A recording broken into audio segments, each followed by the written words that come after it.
Looks like we have some gutsy adventures here. Dare enter the perils that await the dungeon ahead. So, are you ready for a dungeon run? Let's see, it has monsters, check. Traps, check. Treasures, check. Artifacts, check. Boss monster, check.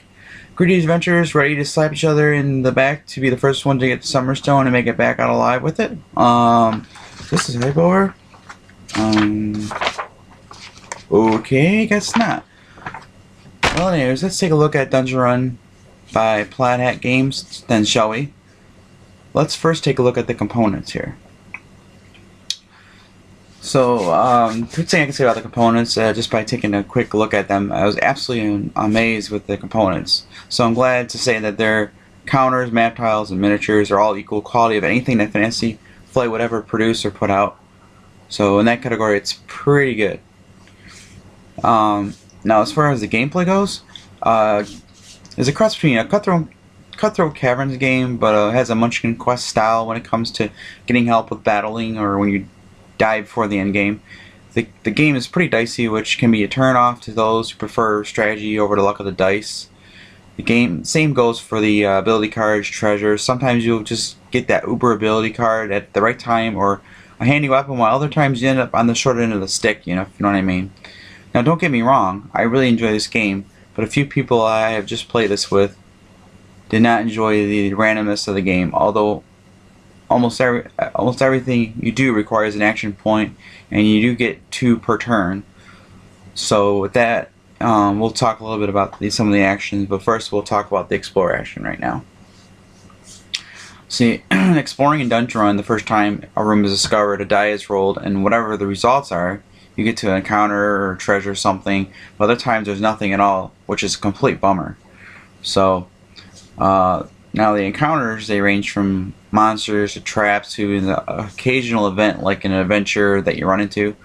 So you can go around getting just treasure or just an encounter after encounter and so on and so on. So once the room results are in, you deal with whatever it is. Then from then on till end game, room stays empty. The only exceptions is some of the special tiles spawn monsters or have ongoing stuff each time you enter or leave the area. So now, if you were lucky or sometimes not so lucky to run into a monster, you typically get a free action. That is, unless a monster rules state a reason you can't attack them, like for example needing to be assisted, in which case you'll just take a pounding without rolling any dice.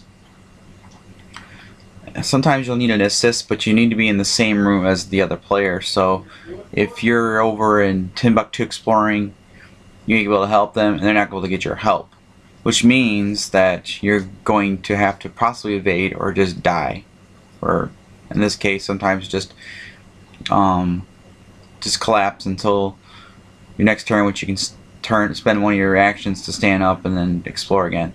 So you don't want to do that, but end game would actually result in being dead. But you can also be mean instead of assisting that player. You can basically sabotage them by making them roll 2 less dice, which can be very cutthroaty, and if they are unable to, then they fail the thing, so the trap will go off or the monster get a free action or whatever it is that happens. But if they manage to succeed, the person that sabotages them will get a wound marker. So there is a penalty for trying to be a little bit mean. Now, attacking works like if you can attack, you can spend an action to attack. Attacking is rather simple though. The monster rolls how many dice it needs to roll by its attack rating, indicated by the A in its stats, and it rolls any potential hit indicated by the numbers next to the letter P. It hits you. Now you choose Brawn or Magic, provided monsters can be hit with either. And if the monster has a weakness or strength towards one or the other, then you may or may not be able to use that said one. So, some monsters of course are immune to brawl, and some are immune to just magic. So you gotta be very careful.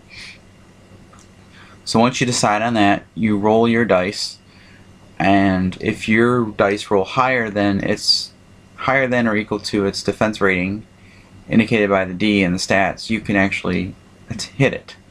However, if you roll any numbers that match the hits that it rolled, like say if it rolled potential hits where it was a 2 and a 4 for it and it rolled a 2, and you rolled a 2, you can block that. But if you rolled higher than or equal to its defense, you can either spend that dice towards attacking it, doing damage, or blocking one of its potential hits. So that's another thing you want to consider, is whether or not you want to attack or defend the monster. So all in all, this game is really fun. It's just kind of random. There's just always something new to do and see. But like, some of the monsters are just so overpowering that that you can just basically get hosed right for the longest time. I mean, there was a game me and my friends played where my friend just kept running into monsters that needed assistance, or he kept just running into traps, and he wasn't able to get any monsters defeated, or stuff you could actually use. Because in the game, you can level your characters up by spending 2 of your monsters, or the boss monster, and then you basically draw 2 cards from your ability deck, and you choose one you like and you keep it. Also, you could then increase one of your brawn, or all your brawn, magic, or ability skills up by 1 point. So, but if you're not running in any monsters, you can get really hosed in this game. So keep that in mind if you're not into that so much random stuff, and you don't like games that are very competitive. If you more like games where you can go in and work together as a group, Dungeon Run is definitely not for you. But if you just like that quick, simple dungeon run feel game where you go in and you can mess around with your other players and hurt them, and you know, do table talk dirty and just have fun with your game, then you're gonna rather enjoy this one. But if you're more into like group affair stuff like Hero Quest or something like that, where at least 4 people are working together against one person, or all players are working against the game, this is definitely not going to be for you. I can definitely see that now. So with that being said, I'm just going to close this here with this quick review. I will do a how to play later in more detail, so when I have friends over, we're going to play it, and I'll go step through what we're doing. So hope you found this video helpful, and I try to get through as quick as I can because I've got a lot of stuff I got to do. So you guys have a great week, and more videos will be on the way. Thanks for watching.